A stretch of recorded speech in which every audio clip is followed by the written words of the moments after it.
just one comment you left in the fifth book, which I loved, that you said Lightning was Bitcoin proof of stake. I just wanted, that, how does everything sort of feed into that and how things are going to change, with all those questions presented again? Sorry, I think slightly babbling. That's something I said in the past. And basically what I'm saying there is that Lightning Network involves doing local validation of the same consensus rules as Bitcoin. Has to be the same consensus rules. But you get to earn fees by committing funds into a channel. That sounds very much like proof of stake to me. I think it represents a tremendous opportunity for users who want to run a Bitcoin full node. If you want to run a Bitcoin full node, it takes quite a lot of commitment in data storage and CPU and RAM and bandwidth. Not many people do that. Probably about 5,000 to 15,000 users. You're running one right there. I'm running one as well. Great. How many people here are running a full node? 10. Wow. Go Singapore. It takes a big commitment in resources, and you don't get paid to do this. How many of you would be running a full node if you could also run a Lightning node, commit some Bitcoin to it, and earn fees on it? And so now you see that was about 20 people. So clearly incentives matters. Lightning is one way we can incentivize running full nodes, fully validating nodes, and also full archive nodes potentially. That's going to be a really important development in Bitcoin, and I'm very much in favor. Now, you would think that a group of miners that run nodes that already collect all transactions, right, already have to be fully validating nodes, would look at Lightning Network and go, hey, we could earn more fees using the same infrastructure by running Lightning nodes. We could be hubs for payments. We could extend into this space. Why are they not doing that? Because Lightning Network and running full nodes is software. And it requires maintenance, system administrators, and security professionals, and configuration, and upgrades, and all of the kinds of things that you can't simply get someone to rack and mount hardware to do. It's an alien world. It's not better. It's not worse. It's just on the other side of that culture divide. That goes a long way to explain why miners aren't jumping up and down and saying, hey, yeah, I want to run Lightning. We're going to be best positioned to be running these hubs. Because it's not the same as racking mining hardware. I would like to ask you a question about something that you just mentioned briefly, which was the Lightning Network. Yes. And this is something that fascinates me a lot. And I still remember like the first time I read about Bitcoin, and I was up all night just by how fascinated I was by it. And I had the same experience, actually. I followed the debate about the scaling debate and everything, and then I read about the Lightning Network, and I thought to myself, oh, god damn it, they solved it. They solved it. And because that's really what I feel about the Lightning Network. And but that was almost, I think, 2 years ago now. Yes. And I'm wondering, because I've also read about the SegWit soft fork, I think it's called. Yes. But my current understanding is actually that we can, or not I, but they, the smart guys, they can implement Lightning Network on top of the existing Bitcoin network without SegWit. And I'm just wondering, yes. As you said before, like everyone should have their first experience with making a Bitcoin transaction. Is it actually possible for me right now to have my first experience with making a Lightning Network transaction, just to feel that I'm sort of part of the solution? Without segregated witness, which is a transaction malleability fix, it's an architecture change, the way transactions are organized. Lightning can work, but it removes some very useful features. So when you're using Bitcoin, you don't have to be online in order to receive Bitcoin from someone. With Lightning, you do have to be online in order to initiate, and then you also have to remain online and monitor the channel to prevent the other party from unilaterally closing the channel in a way that cheats you out of your balance. And Lightning has this fascinating market-based game theory where your software is watching the channel, and if the other party tries to close it unilaterally and steal the balance, you have a certain time, about 8 hours, to transmit a competing transaction that actually takes everything. So the punishment for trying to cheat in Lightning is you lose everything, right? But in order to apply that punishment so that the other party doesn't try to cheat, you have to be online. Now, if SegWit is passed, there's another way to do this, which is really fascinating, where you can outsource, for a fee, the monitoring of the payment channel to a third party who knows absolutely nothing about the channel. They don't know how much money you have in the channel, they don't know who the channel is with, and they can monitor for that for you. And you don't have to be online anymore. And if someone tries to steal from your channel, they get a little cut of the penalty, make a bit of money on that, and you don't have to remain online. But the only way to do that is if SegWit is running. We need transaction malleability fixed to do that. So, Lightning with SegWit is much better for privacy and for security than Lightning without SegWit, even though we can do it, right? It's much more usable, much more straightforward, much more easy for the users, because then that can be handled transparently. So I would much rather wait a bit. But if you want to try it out, you can try it out on testnet today. I've already been running a Lightning node now for 5 months. Yeah. And what happened in the 2 years since it was first discussed was they built it. And they built it with full end-to-end, multi-hop, onion-routed encryption that will increase Bitcoin's privacy substantially and make Bitcoin a much more anonymous network and much more difficult to analyze, which is fantastic.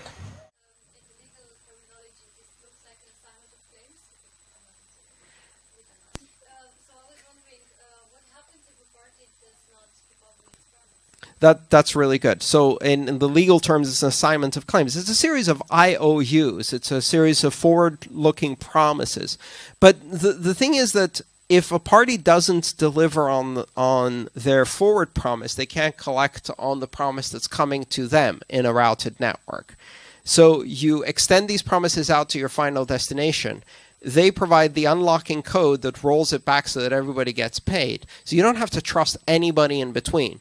If someone doesn't fulfill their promise in between, you just start a different route to get to your destination. No one can take money without fulfilling the terms of the contract. It's a system of smart contracts.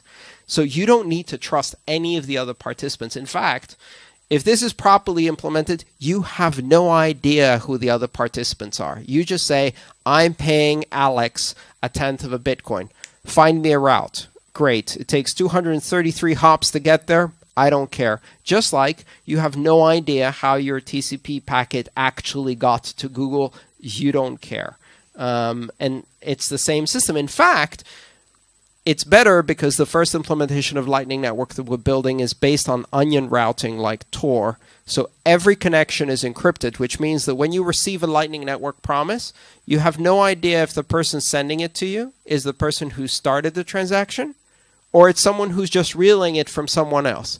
And you have no idea if the next person you're sending it to is the end of the transaction, or they're going to relay it somewhere else. You have only one hop information. And so it also massively increases privacy and anonymity. Let's take some more questions. Yes? This is a smart contract. This is smart contracts using 3 technologies in Bitcoin. One is multi-signature technology. The other one is check lock time and check sequence verify, mostly check sequence verify, which is relative time from the previous transaction. And a new invention called hash lock time contracts, which is a way to forward a promise that can only be unlocked by a secret. Yes. So these are smart contracts using Bitcoin, correct?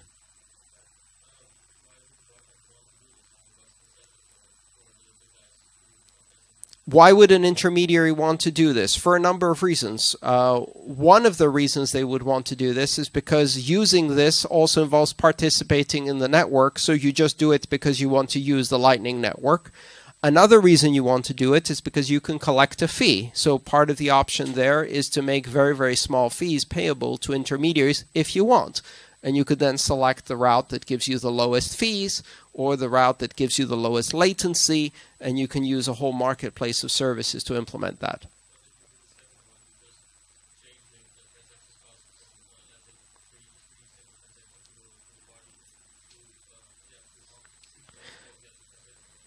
Yes, this would introduce transaction fees, but you can talk about transaction fees on a whole different scale because you're not required to fill a capacity that is very limited, which is a 1 megabyte block.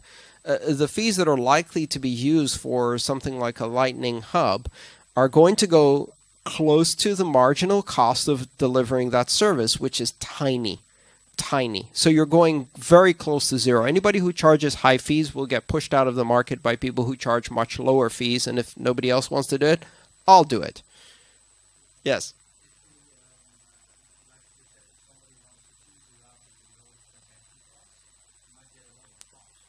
Yes.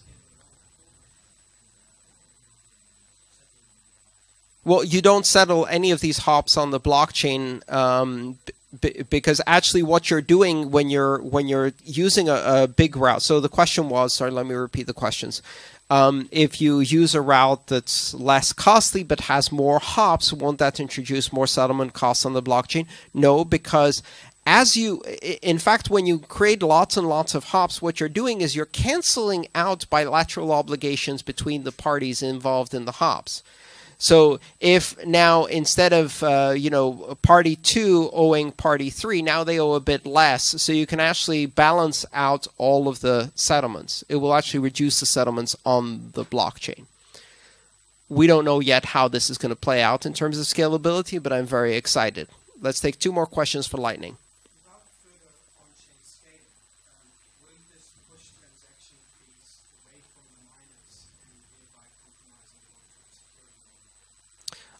Without on-chain scaling, won't this push transaction fees away from the miners and therefore compromise Bitcoin's long-term decentralization and scaling?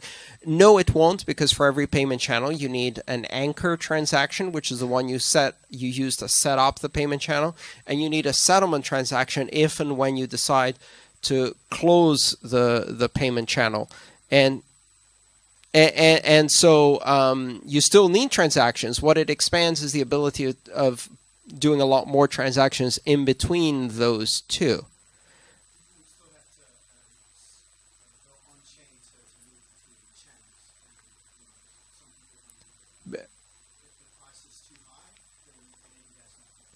Yes, so there is the possibility that it's too expensive to go between channels, in which case we're also going to need to scale up the core Bitcoin blockchain layer, which I think is inevitable. We're going to do both. This is not about a choice between scaling on one layer or another. It's about scaling at every layer. What these technologies do is they offer you leverage. So when you scale 1 megabyte on the lower layer, that effect is multiplied by 1,000 on the layer above. So you can have this multiplier effect. Last question on Lightning. Will Lightning Network be compatible with Bitcoin Unlimited? That is entirely up to the Bitcoin Unlimited developers to choose whether they want to introduce that. If they introduced segregated witness, and they've already introduced check lock time verify, then yes, you can run Lightning Network on top of that. You can run Lightning Network on top of Ethereum. You can run Lightning Network on top of any cryptocurrency that enables the 3 basic primitives of checking hashes, multi-signature contracts, and lock time, time-based controls. So it's a network that can be overlaid over anything. All right, great. So now we have a basic understanding. I hope everybody's got a basic understanding. The Lightning Network is this thing that can be layered on top of Bitcoin, creating these bilateral obligations that allow you to stream money at a different scale in time.